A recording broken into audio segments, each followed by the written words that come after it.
ಈದ್ ಮಿಲಾದ್ ಹೆಸರಿನಲ್ಲಿ ಅಂತಾರಾಷ್ಟ್ರೀಯ ಮುಸ್ಲಿಂ ಸಮಾವೇಶ ಇದೀಗ ವಿವಾದಕ್ಕೆ ಎಡೆ ಮಾಡಿಕೊಟ್ಟಿದೆ.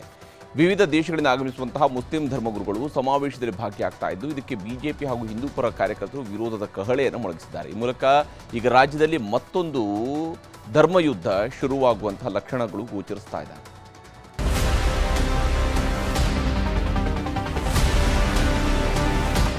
ಯಾವ ದುರುದ್ದೇಶದಿಂದ ಈ ಮಾಡ್ತಿರುವಂತ ಈ ಪ್ರಕರಣವನ್ನು ಖಂಡಿಸ್ತೀವಿ. ಆತರ ಏನಿಲ್ಲ. 1500ನೇ ಪ್ರವಾದಿ ದಿನಾಚರಣೆ ಹೆಸರಲ್ಲಿ ಬೃಹತ್ ಸಮಾವೇಶ. ಅಂತಾರಾಷ್ಟ್ರೀಯ ಮುಸ್ಲಿಂ ಸಮಾವೇಶಕ್ಕೆ ಭಾರೀ ವಿರೋಧ. ಸೆಪ್ಟೆಂಬರ್ 5ರಂದು ನಾಡಿನೆಲ್ಲೆಡೆ ಈದ್ ಮಿಲಾದ್ ದಿನಾಚರಣೆ ಆಚರಿಸಲಾಗ್ತಿದೆ. ಮೊಹಮ್ಮದ್ ಪೈಗಂಬರರು ಹುಟ್ಟಿದ ದಿನವನ್ನು ಈದ್ ಮಿಲಾದ್ ಹೆಸರಲ್ಲಿ ಆಚರಿಸಲಾಗುತ್ತೆ. ಆದರೆ ಈ ಬಾರಿ ಇನ್ನೂ ಅದ್ಧೂರಿಯಾಗಿ ಆಚರಿಸಲು ಮುಸ್ಲಿಂ ಸಮುದಾಯ ನಿರ್ಧರಿಸಿದೆ. ಶುಕ್ರವಾರ ಸಂಜೆ 5 ಗಂಟೆಗೆ ಬೆಂಗಳೂರಿನ ಅರಮನೆ ಮೈದಾನದಲ್ಲಿ ಮಿಲಾದುನ್ ನಬಿ ಹೆಸರಲ್ಲಿ ಅಂತಾರಾಷ್ಟ್ರೀಯ ಮುಸ್ಲಿಂ ಸಮಾವೇಶ ನಡೆಸಲು ನಿರ್ಧರಿಸಲಾಗಿದೆ. ಇದಕ್ಕಾಗಿ ಭಾರತದ ಗ್ರ್ಯಾಂಡ್ ಮುಫ್ತಿ ಶೇಖ್ ಅಬೂಬಕರ್ ಅಹಮದ್ ಮುಸ್ಲಿಮಿಯಾರ್ ಅವರೊಂದಿಗೆ ಯೆಮೆನ್ ಸೂಫಿ ಸಂತ ಹಬೀಬ್ ಉಮರ್ ಬಿನ್ ಹಫೀಜ್ ಹಾಗೂ ಸೌದಿ ಅರೇಬಿಯಾದಿಂದಲೂ ಹಲವರನ್ನ ಆಹ್ವಾನಿಸಲಾಗಿದೆ.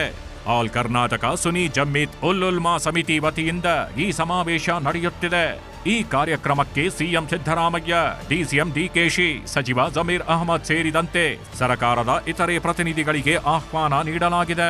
ಪ್ರತಿ ವರ್ಷ ಜಶ್ನೆ ಮಿಲಾದ್ ನಬಿ ಕಾರ್ಯಕ್ರಮ ನಡೆಯೋದು ತಮಗೆಲ್ಲ ಗೊತ್ತಿದೆ. ಅವತ್ತು ಗೌರ್ಮೆಂಟ್ ಇಡೀ ದೇಶದಲ್ಲಿ ಗೌರ್ಮೆಂಟ್ ಹಾಲಿಡೇನ ಡಿಕ್ಲೇರ್ ಮಾಡಿದ್ದಾರೆ. ಆ ಕಾರ್ಯಕ್ರಮ ಪ್ರತಿ ವರ್ಷ ಏನು ಮಾಡ್ತಾಯಿದ್ರು, 3 ಪಂಗಡದಲ್ಲಿ ಮಾಡ್ತಾಯಿದ್ರು. ಈ ಬಾರಿ ಏನಾಗಿದೆ, 1.5 ವರ್ಷ ಹಿನ್ನೆಲೆಯಲ್ಲಿ ಎಲ್ಲ ಒಟ್ಟು 1500 ವರ್ಷ ಹಿನ್ನೆಲೆಯಲ್ಲಿ ಎಲ್ಲ ಒಟ್ಟಾಗಿ ಕಾರ್ಯಕ್ರಮ ಮಾಡ್ತಾ ಇದ್ದಾರೆ. ಪ್ರವಾಸಿ ವೀಸಾದಲ್ಲಿ ಬಂದು ಧರ್ಮ ಪ್ರಚಾರ. ಬಿಜೆಪಿ ಹಿಂದೂ ಸಂಘಟನೆಗಳ ಆರೋಪ.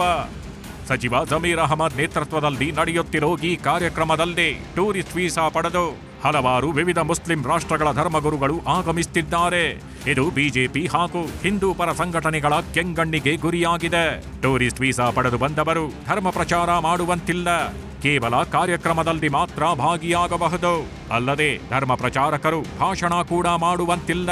ಹೀಗಿದ್ದರೂ ಮುಸ್ಲಿಂ ಧರ್ಮಗುರುಗಳು ನಿಯಮ ಉಲ್ಲಂಘಿಸಿ ಪ್ರವಾಸಿ ವೀಸಾದಲ್ಲಿ ಕರೆಸಿ ಧರ್ಮ ಪ್ರಚಾರ ಮಾಡಿಸುತ್ತಿದ್ದಾರೆ ಅಂತ ಬಿಜೆಪಿ ನಾಯಕರು ಆರೋಪಿಸಿದ್ದಾರೆ.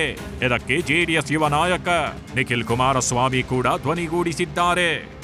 ಈ ಮತಾಂತರ ಮಾಡುವಂಥವರಿಗೆ ಪೂರಕವಾಗಿ ಈ ಕಾಂಗ್ರೆಸ್ ಸರ್ಕಾರ ಮಾಡ್ತಿರುವಂಥ ಒಂದು ಪ್ರಯತ್ನವಾಗಿದೆ ಅಂತ ಈಗಾಗಲೇ ಬಹಳ ಸ್ಪಷ್ಟವಾಗಿ ಎಲ್ಲರೂ ವ್ಯಕ್ತಪಡಿಸಿದ್ದಾರೆ.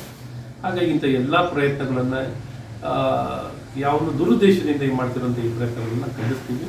ಇಂಥ ಯಾವುದೇ ಪ್ರಯತ್ನಗಳನ್ನ ತಕ್ಷಣ ನಿಲ್ಲಿಸಿ ಅಂತಲೂ ಸರ್ಕಾರಕ್ಕೆ ಒತ್ತಾಯ. ಇವತ್ತು ಈ ಸರ್ಕಾರ ಯಾವ ರೀತಿ ರಾಜ್ಯ ಸರ್ಕಾರ ಇವತ್ತು ಏನು ಹಿಂದೂಗಳು ಅಂದರೆ ವೈರಿಗಳಂತೆ, ಇದು ನೋಡಿದರೆ ಇಡೀ ಕಾಂಗ್ರೆಸ್ ಹಿಂದೂ ಧರ್ಮವನ್ನು ನಿರ್ನಾಮ ಮಾಡಬೇಕು ಅಂತೇಳಿದರೆ ಇದು ಅವ್ರ ಕೈಲಿ ಸಾಧ್ಯ ಇಲ್ಲ. ಧರ್ಮದ ಬಗ್ಗೆ ಕಿಚ್ಚೆಪ್ಸಿ ಒಬ್ರಿಗೊಬ್ರು ಮಧ್ಯೆ ಒಂದು ಏಟ್ರೆಡ್ನೆಸ್ನ ಕ್ರಿಯೇಟ್ ಮಾಡಿ ಇದರ ಮೂಲಕ ಒಂದು ರಾಜಕಾರಣದ ಬೇಳೆಯನ್ನು ಬೇಯಿಸ್ಕೊಳ್ತಕ್ಕಂಥ ಕೆಲಸ ಆಗ್ಕೂಡುದು. ವಿರೋಧದ ಬಳಿಕ ಸಿಎಂ ಸಚಿವರು ಅಲರ್ಟ್. ಈ ವಿಚಾರ ಸಾರ್ವಜನಿಕ ಹಾಗೂ ರಾಜಕೀಯ ವಲಯದಲ್ಲಿ ಭಾರೀ ಚರ್ಚೆಗೀಡಾಗಿದೆ. ನಿಯಮ ಉಲ್ಲಂಘಿಸಿ ವಿದೇಶಿ ಧರ್ಮಗುರುಗಳನ್ನ ಕರೆತಂದು ಧರ್ಮ ಪ್ರಚಾರ ಭಾಷಣ ಮಾಡಿಸುವ ಹುನ್ನಾರ ನಡೀತಿದೆ ಅಂತ ಬಿಜೆಪಿಗರು ಕೆರಳಿ ಕೆಂಡಮಾದ್ರು. ಇದರಿಂದ ಎಚ್ಚೆತ್ತ ಸಿಎಂ ಆದಿಯಾಗಿ ಗೃಹ ಸಚಿವರು ಹಾಗೂ ಡಿಸಿಎಂ ಡಿಕೆಶಿ ಪ್ರತಿಕ್ರಿಯಿಸಿದ್ದು, ಆ ರೀತಿ ಆಗೋದಕ್ಕೆ ಬಿಡಲ್ಲ ಅಂತ ವಿವಾದಕ್ಕೆ ತೆರೆ ಎಳೆಯೋ ಪ್ರಯತ್ನ ಮಾಡಿದ್ರು. ಇಲ್ಲ, ನಾವು ಆತರ ಏನಿಲ್ಲ, ಆತರ ಇಲ್ಲ. ಅವರು ಎವ್ರಿ ಇಯರ್ ಮಾಡ್ತಾರೆ. ಆಯೋಜಕರಿಗೆ ಹೇಳಿದ್ದೀನಿ ನಾನು. ಫಾರಿನರ್ಸು ಬಂದು ಧಾರ್ಮಿಕ ಕಾರ್ಯಕ್ರಮದಲ್ಲಿ ಪ್ರಚಾರ ಮಾಡೋದಕ್ಕಾಗಲಿ ಅಥವಾ ಭಾಗವಹಿಸೋದಕ್ಕಾಗಲಿ ನಮ್ಮ ದೇಶದ ಕಾನೂನಿನಲ್ಲಿ ಅವಕಾಶ ಇಲ್ಲ.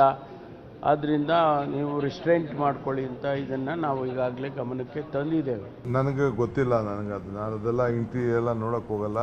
ಅದು ಗೃಹ ಇಲಾಖೆ ನೋಡ್ತದೆ, ಸೆಂಟ್ರಲ್ ಅವರು ನೋಡ್ತಾ ಇರ್ತಾರೆ. ಅವ್ರದ್ದು ವೀಸಾ ಕೊಟ್ಟಿರ್ತಾರಲ್ಲ ಅವರು ನೋಡ್ಕೊಳ್ತಾರೆ. ಒಟ್ಟಾರೆ ಆಲ್ ಕರ್ನಾಟಕ ಸುನ್ನಿ ಜಮೀತ್ ಉಲ್ ಉಲ್ಮಾ ಸಮಿತಿ ನೇತೃತ್ವದಲ್ಲಿ ನಡೆಯುವ ಮುಸ್ಲಿಂ ಸಮಾವೇಶ ವಿವಾದದ ಕೇಂದ್ರ ಬಿಂದುವಾಗಿರೋದಂತೂ ಸತ್ಯ.